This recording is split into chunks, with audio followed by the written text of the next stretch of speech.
Welcome to our custom designs. Today I'll be showing you how to take a screenshot and turn it into an SVG. First, open up your Cricut app on your phone and click New Project. You will then scroll to the bottom and click on Upload. Then you will click on Select from Photo Library. This will bring up all the pictures on your phone. Your screenshot should be the first one. Once you have located and select the screenshot, you would then click on Remove in the bottom left corner. You will first remove the background from your image and then clear out all the extra spots in the words.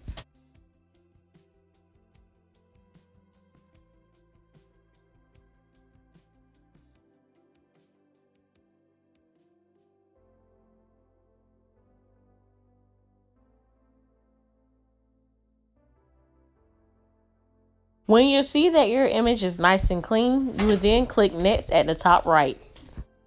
Before saving your image into Design Space, you will need to name your image. Then click Save.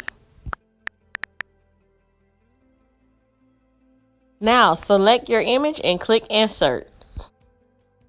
You have now learned how to save your image into Design Space. Good job! If this video was helpful, be sure to subscribe to our channel. Thank you!